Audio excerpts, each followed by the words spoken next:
Good evening. Let's begin the meeting this evening by singing hymn number 79. God is love, his mercy brightens all the path in which we rove. Bliss he wakes and woe he lightens. God is wisdom, God is love. Hymn 79.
The theme of the readings this evening, sort of in keeping with a thread in this week's lesson, is wisdom.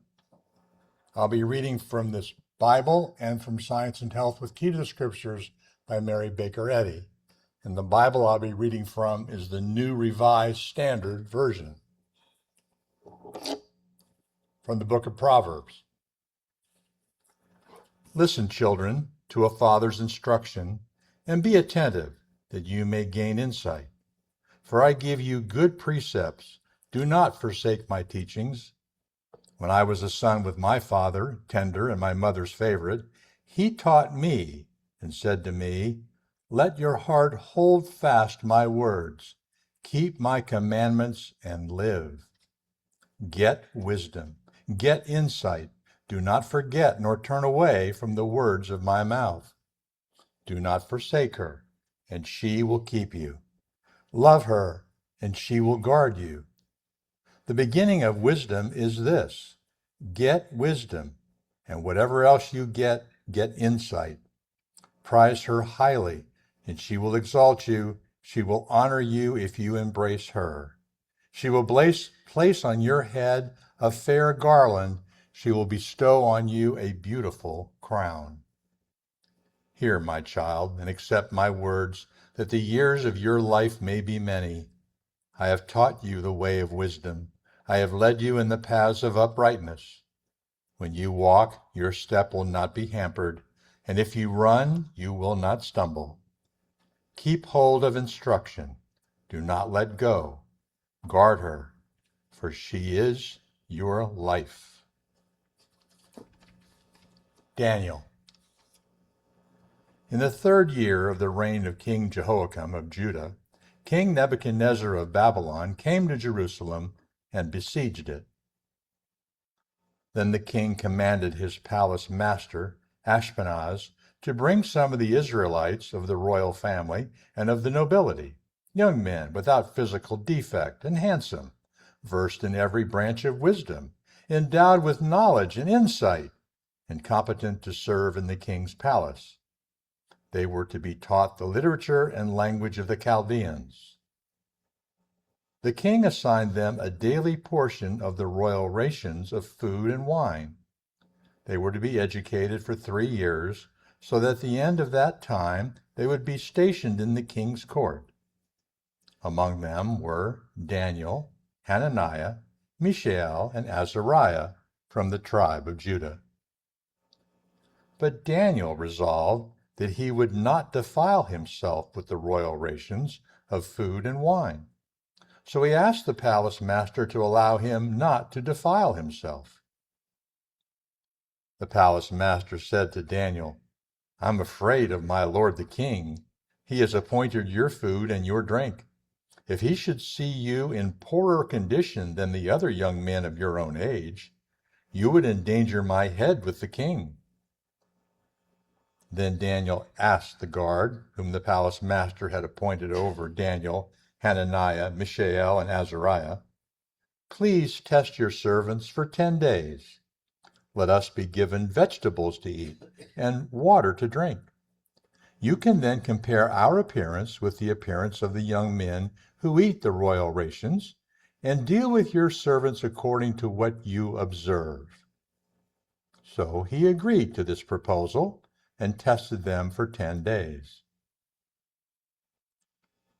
At the end of 10 days, it was observed that they appeared better and fatter than all the young men who had been eating the royal rations.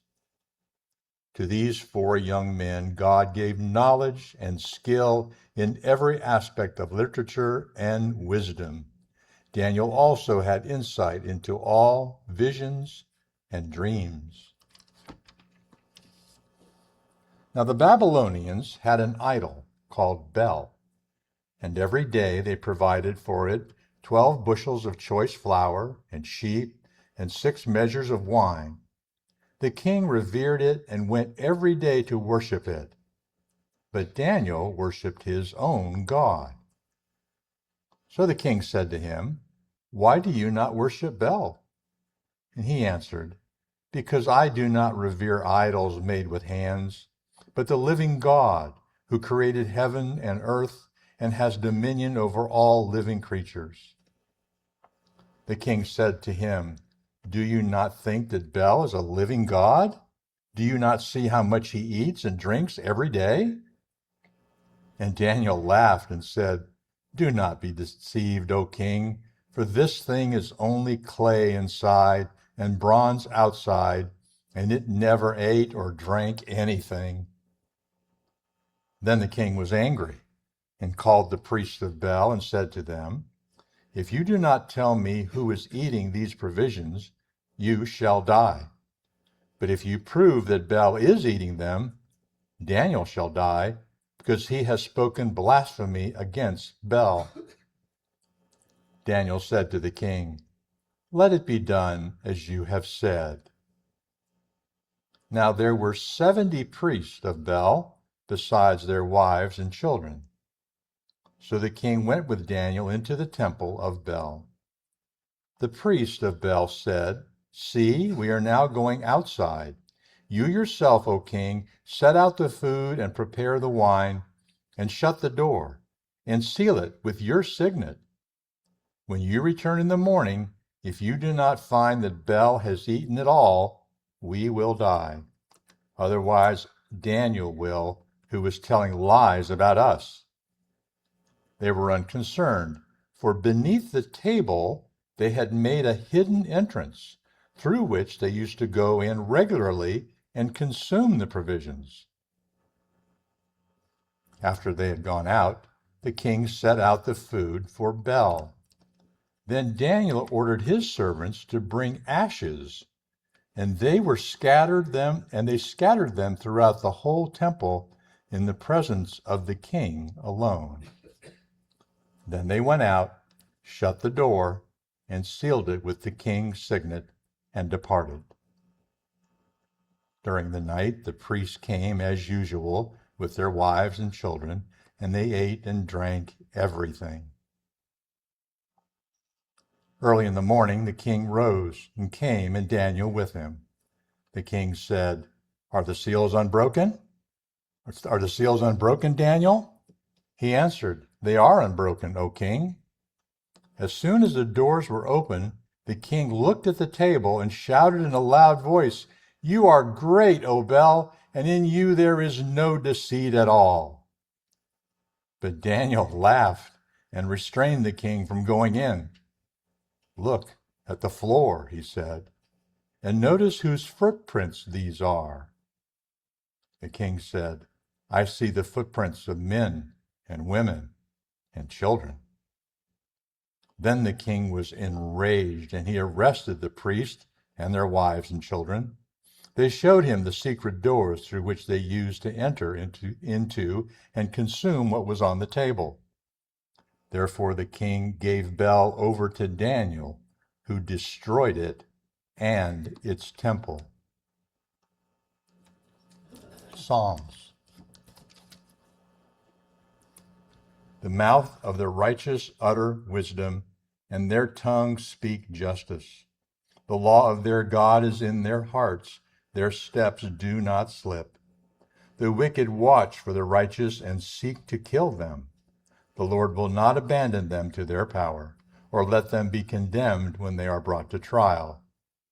Wait for the Lord and keep his way, and he will exalt you to inherit the land.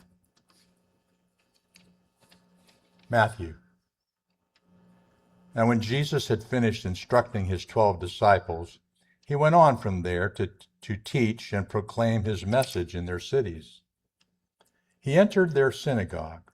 A man was there with a withered hand, and they asked him, Is it lawful to cure on the Sabbath? So that they might accuse him. He said to them, Suppose one of you has only one sheep, and it falls into a pit on the Sabbath. Will you not lay hold of it and lift it out? How much more valuable is a human being than a sheep? So it is lawful to do good on the Sabbath. Then he said to the man, Stretch out your hand. He stretched it out, and it was restored, as sound as the other. Then some of the scribes and Pharisees said to him, Teacher, we wish to see a sign from you. But he answered them, An evil and adulterous generation asks for a sign, but no sign will be given to it except the sign of the prophet Jonah. For just as Jonah was 3 days and 3 nights in the belly of the sea monster, so for 3 days and 3 nights the Son of Man will be in the heart of the earth. The people of Nineveh will rise up at the judgment with this generation and condemn it, because they repented at the proclamation of Jonah, and see, something greater than Jonah is here. The queen of the south will rise up at the judgment with this generation and condemn it, because she came from the ends of the earth to listen to the wisdom of Solomon, and see, something greater than Solomon is here. James. If any of you is lacking in wisdom, ask God, who gives to all generously and ungrudgingly, and it will be given you. Who is wise and understanding among you, show by your good life that your works are done with gentleness, born of wisdom. Proverbs. Does not wisdom call? Does not understanding raise her voice? For wisdom is better than jewels, and all that you may desire cannot compare with her.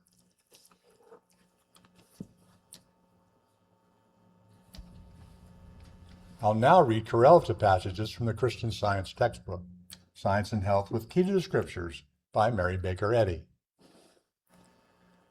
God is not separate from the wisdom he bestows.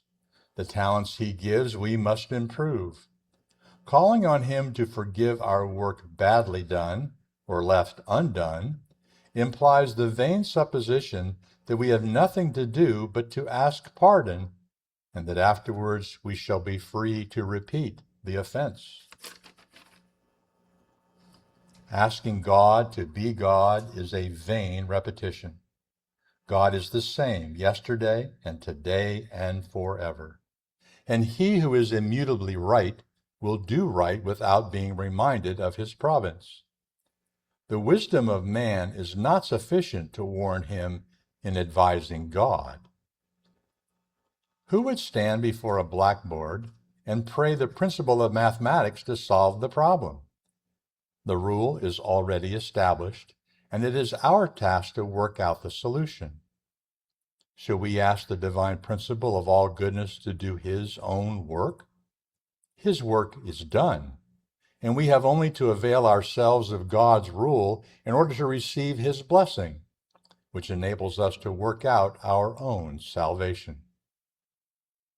The divine being must be reflected by man, else man is not the image and likeness of the patient, tender, and true, the one altogether lovely. But to understand God is the work of eternity and demands absolute consecration of thought, energy, and desire. To hold yourself superior to sin because God made you superior to it and governs man is true wisdom. To fear sin is to misunderstand the power of love and the divine science of being in man's relation to God, to doubt his government and distrust his omnipotent care. To hold yourself superior to sickness and death is equally wise and is in accordance with divine science.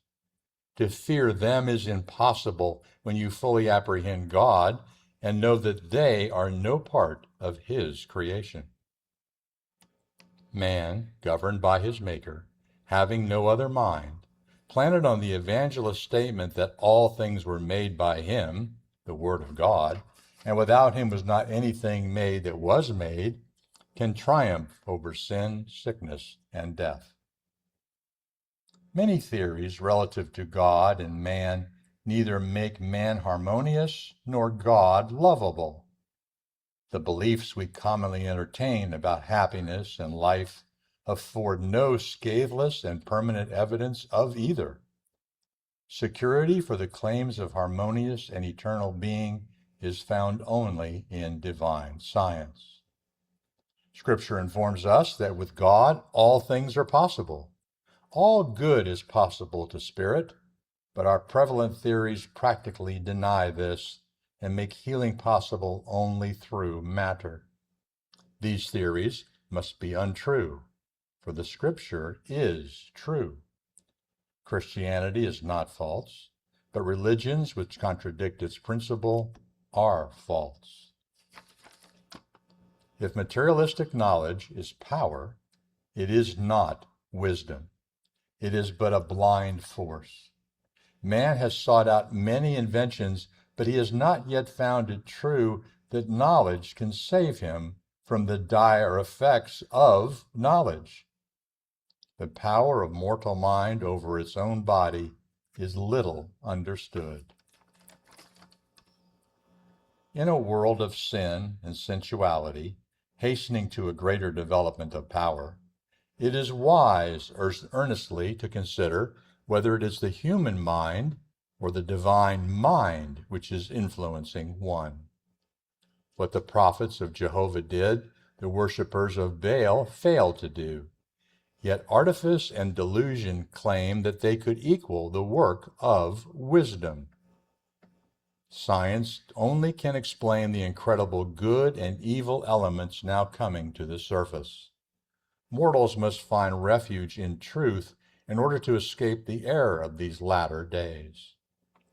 Nothing is more antagonistic to Christian Science than a blind belief without understanding, for such a belief hides truth and builds on error.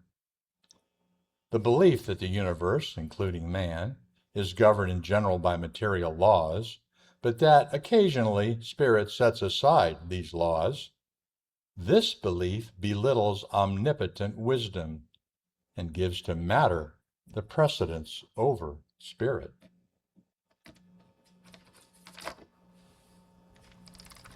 Simply asking that we may love God will never make us love him, but the longing to be better and holier, expressed in daily watchfulness and in striving to assimilate more of the divine character, will mold and fashion us anew until we awake in his likeness. We reach the science of Christianity through demonstration of the divine nature. But in this wicked world, goodness will be evil spoken of, and patience must bring experience. Audible prayer can never do the works of spiritual understanding, which regenerates. But silent prayer, watchfulness, and devout obedience enable us to follow Jesus' example. Long prayers, superstition, and creeds clip the strong pinions of love and clothe religion in human forms. Whatever materializes worship hinders man's spiritual growth and keeps him from demonstrating his power over error. Sorrow for wrongdoing is but one step towards reform, and the very easiest step. The next and great step required by wisdom is the test of our sincerity, namely, reformation. To this end, we are placed under the stress of circumstances. Temptation bids us repeat the offense, and woe comes in return for what is done. So it will ever be till we learn that there is no discount in the law of justice, and that we must pay the uttermost farthing. The measure ye mete shall be measured to you again, and it will be full and running over. Saints and sinners get their full award, but not always in this world. The followers of Christ drank his cup. Ingratitude and persecution filled it to the brim. But God pours the riches of his love into the understanding and affections, giving us strength according to our day. A blundering dispatch, mistakenly announcing the death of a friend, occasions the same grief that the friend's real death would bring. You think that your anguish is occasioned by your loss. Another dispatch, correcting the mistake, heals your grief, and you learn that your suffering was merely the result of your belief. Thus it is with all sorrow, sickness, and death. You will learn at length that there is no cause for grief, and divine wisdom will then be understood. When understanding changes the standpoints of life and intelligence from a material to a spiritual basis, we shall gain the reality of life, the control of soul over sense, and we shall perceive Christianity, or truth, in its divine principle. This must be the climax before harmonious and immortal man is obtained and his capability is revealed. It is highly important, in view of the immense work to be accomplished before this recognition of divine science can come, to turn our thoughts towards divine principle, that finite belief may be prepared to relinquish its error. Man's wisdom finds no satisfaction in sin, since God has sentenced sin to suffer. In order to pray aright, we must enter into the closet and shut the door. We must close the lips and silence the material senses. In the quiet sanctuary of earnest longings, we must deny sin and plead God's allness. We must resolve to take up the cross and go forth with honest hearts to work and watch for wisdom, truth, and love. We must pray without ceasing. Such prayer is answered insofar as we put our desires into practice. The Master's injunction is that we pray in secret and let our lives attest our sincerity. Take away wealth, fame, and social organizations which weigh not one jot in the balance of God, and we get clearer views of principle. Break up cliques, level wealth with honesty, let worth be judged according to wisdom, and we get better views of humanity. To ascertain our progress, we must learn where our affections are placed and whom we acknowledge and obey as God. If divine love is becoming nearer, dearer, and more real to us, matter is then submitting to spirit. The objects we pursue and the spirit we manifest reveal our standpoint and show what we are winning. At all times and under all circumstances, overcome evil with good. Know thyself, and God will supply the wisdom and the occasion for a victory over evil.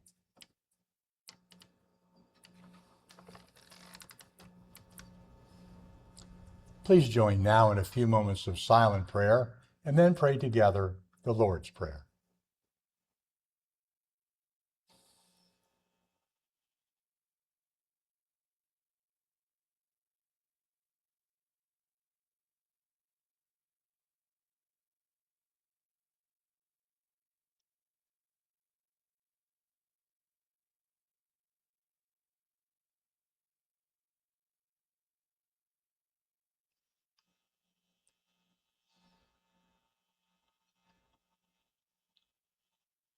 Our Father, which art in heaven, hallowed be thy name.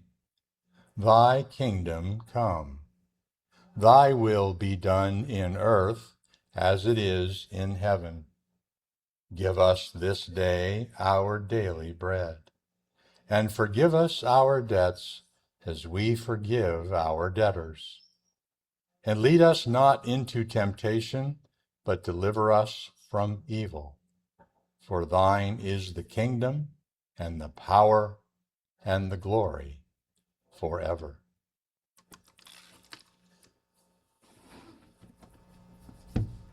Our second hymn this evening is number 215. Oh, happy is the man who hears instruction's warning voice, and whose celestial wisdom makes his early only choice. Hymn 215.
The members of this church extend a loving welcome to those who are visiting us this evening.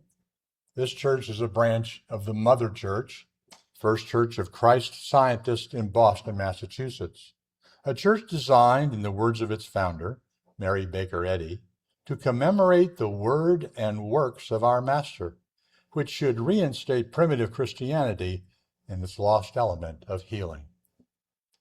If you are joining us by Zoom or viewing us on YouTube and would like more information about Christian Science, send us an email or give us a phone call. We'll be glad to help. The email address and the phone number are both found on our website. If you'd like complimentary copies of the Bible and Science and Health, let us know. We'll be happy to accommodate you. A Sunday school for children and teenagers is available every Sunday morning at 10 o'clock, the same time as our church service. Students are taught the scriptures and the healing truths of Christian Science and their use in daily life.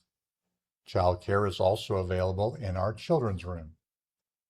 In our reading room, the Bible, as well as the writings of Mary Baker Eddy and other Christian Science literature, may be studied, borrowed, or purchased. The reading room is officially open after each Sunday service and before each Wednesday evening meeting, but we're happy to open the reading room for you anytime by appointment.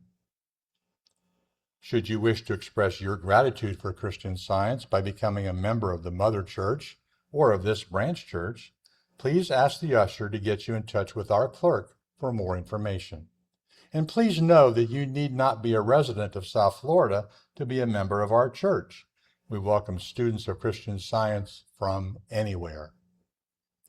Everyone is welcome to attend our services, use the reading room, and bring children to the Sunday school.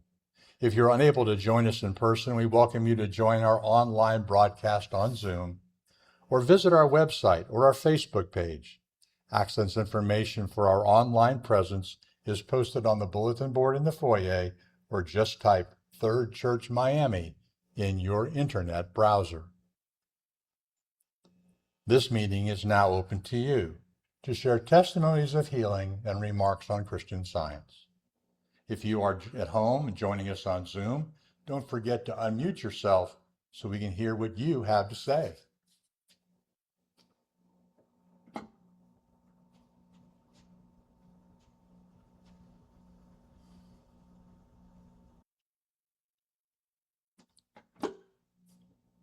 Thank you all for your participation this evening.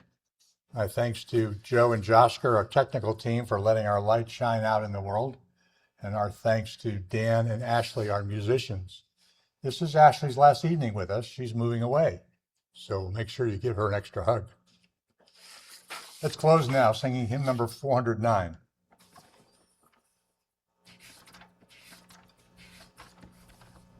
Supreme in wisdom as in power, the Rock of Ages stands. Canst thou not search his word and trace the working of his hands? Hymn 409.